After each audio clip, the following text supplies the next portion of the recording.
These are the stories topping the news. West Indies women visit ZIZ studio, Antigua's new Governor General designate named, and MH17 hit by numerous objects. Good afternoon and welcome to ZIZ's Midday Newscast for Tuesday, 9th September 2014. I am JD Keynes. Now for a look at the news in detail. Barbados' Hayley Matthews and Stephanie Taylor of Jamaica are among the cricketers here on St. Kitts who will represent the West Indies female cricket team in the upcoming one-day international match against New Zealand.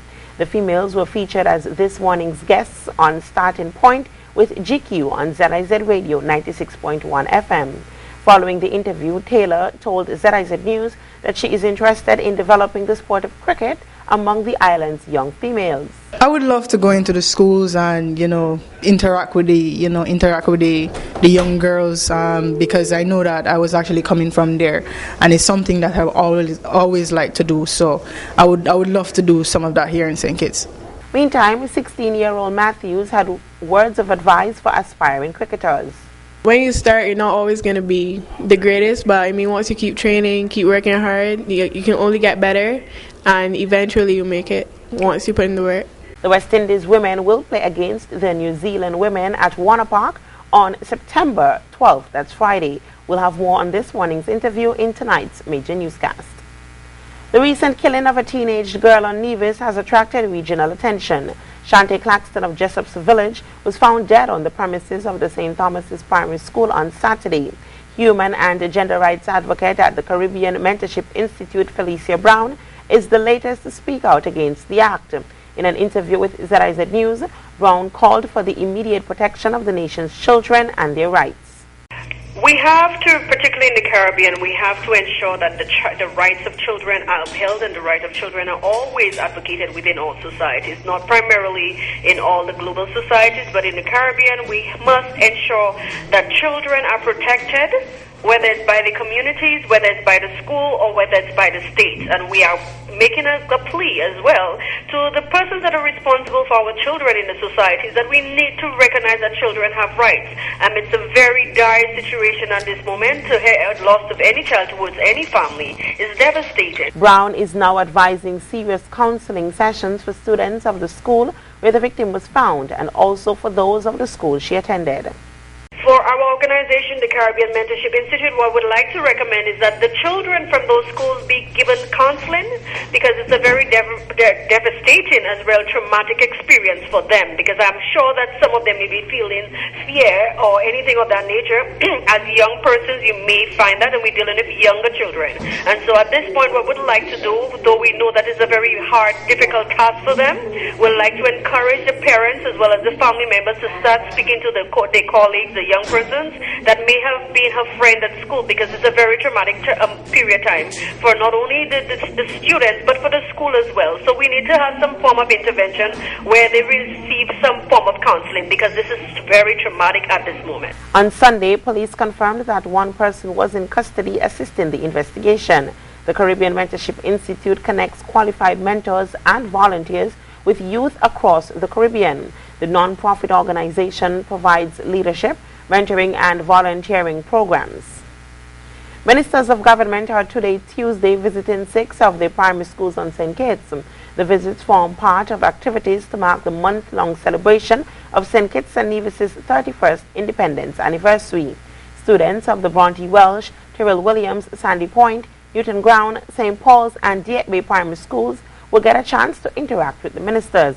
The school visits will continue tomorrow, Wednesday and Thursday. Meantime, later today, members of the Taiwanese Cultural Group will host a concert at the Eastern Caribbean Central Bank's auditorium. That activity is one of 39 on this year's Independence calendar. And now in regional news, Antigua and Barbuda's new Deputy Governor General designate is Sir Claire Roberts, KCNQC. Sir Roberts, a former Attorney General and Minister of Justice and Legal Affairs in an Antigua Labour Party ALP administration, is also past president of the Inter-American Commission on Human Rights. Sir Claire, a prominent lawyer, will replace Sir Eustace Francis, who has held the post since 2004. Sir Claire is an immediate past chairman of the Antigua Commercial Bank, the oldest indigenous bank in Antigua Barbuda. He served as director of the institution for 18 years. In 2006, he was awarded one of the country's highest award, Knight Commander of the Most Distinguished Order of the Nation, KCN, for his contribution to the legal profession, human rights, and the youth. The Barbados National Council for Parent-Teacher Association, BNCPTA, is proposing that an assessment be carried out in schools throughout the island to determine the needs of students whose parents were laid off by government earlier this year. We hear more in this report. Going forward, we are going to be asking PTAs to work with the principals to identify those children who we would deem at risk or have that need. But you have to be very careful because we don't want these children to be identified by name. Yes? The only person that should know that information is the principal. Right, but I believe, and I think going forward, that is what we are asking, that principals do a need assessment. Actually, we are drafting information in relation to that now to send into schools, that you look at a needs assessment, and the Barbados National Council would put a proper structured program in place going forward. An 18-ton self-propelled semi-submersible vessel was discovered in a swamp in Guyana. The vessel is now at the Army's Coast Guard headquarters in Georgetown. With the help of experts from the U.S. and Colombia, local drug enforcement agency CANU believes it was built to ship 4 to 6 tons of cocaine to Europe or Africa. We hear more in this report. So they have used semi-submersibles in the past to move narcotics. What is different in this case is that the first time a submarine has been found in the Atlantic region, which clearly demonstrates that they are now capable or in the process of taking drugs across the Atlantic Ocean. The head of CANU, Mr. James Singh, said law enforcement agencies are 100% sure the submarine was built from scratch in Guyana. It measures 65 feet in length and in some sections is 8 feet deep. It was capable of carrying 4 to 5 men. At the camp, it was discovered materials, other information that everything was imported, just the food stuff was local, but the fuel, the fiberglass material, everything was imported from another country here and constructed from scratch. What has not yet been figured out is who built the vessel. I don't know if it was built by Guyanese. If it was built by Guyanese, it shows that Guyanese have a lot of capacity. Minister of Home Affairs Clement Rohi was among those from the Task Force on Narcotics and Firearms Control who inspected the vessel at Coast Guard headquarters. He said the discovery of the vessel represents a significant dent to the narco trade, but he said drug trafficking remains a struggle and a work in progress.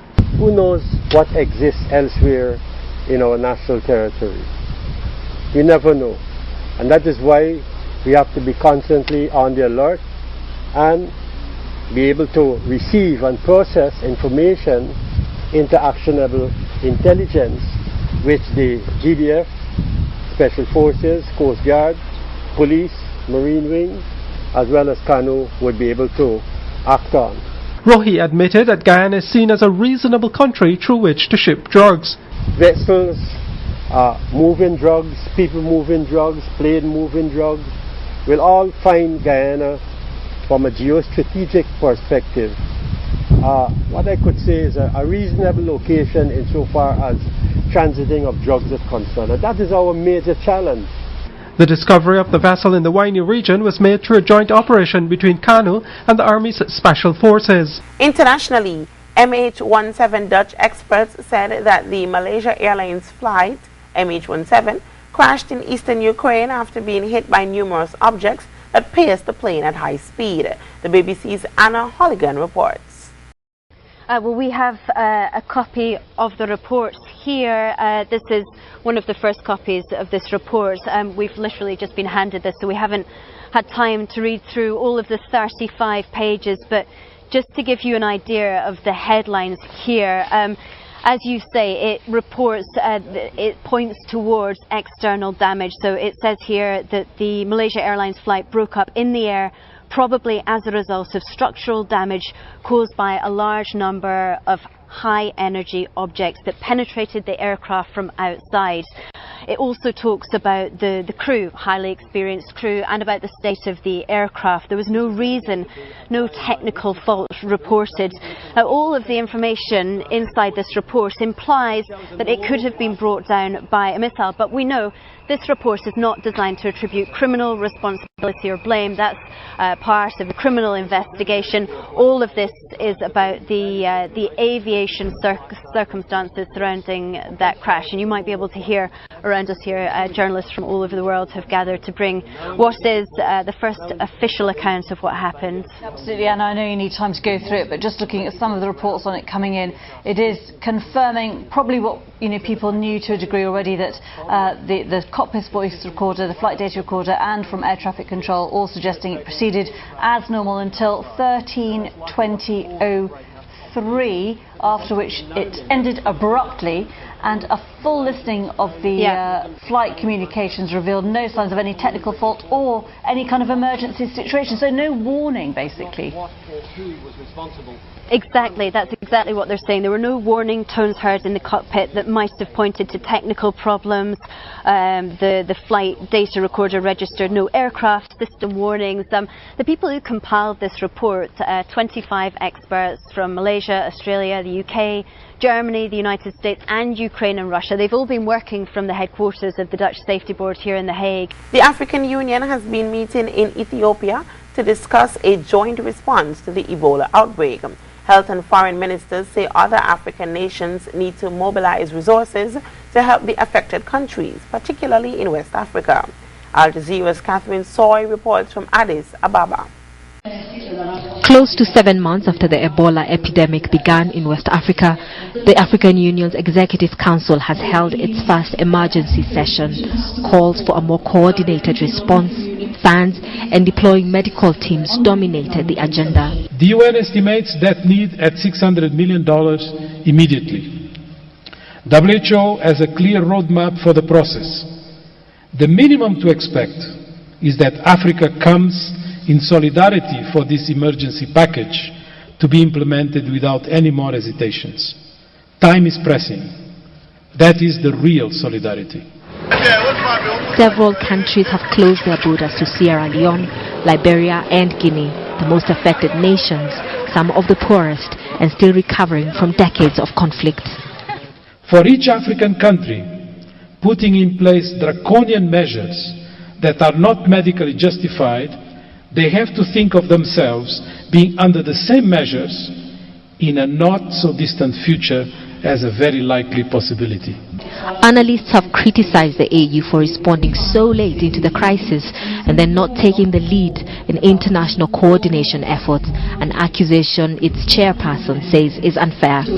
We've had outbreaks of Ebola in the DRC in particular and some neighboring countries, and they've never taken this magnitude. We've never had to call any emergency meeting. Clearly, everybody underestimated this. At the end of the day, they resolved to be more coordinated, to also engage more with member countries in order to commit resources needed to contain the outbreak. Many of those who've been watching this emergency meeting hope that beyond the rhetoric, the AU will be able to step up and do more to make its presence felt in the countries that have been most affected by this devastating epidemic. And now the weather. Today we will see sunny skies with temperatures reaching a high of 31 degrees and a low of 25 degrees. Winds will be blowing from the east-southeast at 10 to 20 miles per hour. This evening we will see mostly clear skies with winds blowing from the east-southeast at 10 to 20 miles per hour. And that's it for ZIZ's Midday Newscast. Join us this evening at 6:30 and 7 p.m. when we present our major news package. I have been your presenter, JD Keynes. Have a great day.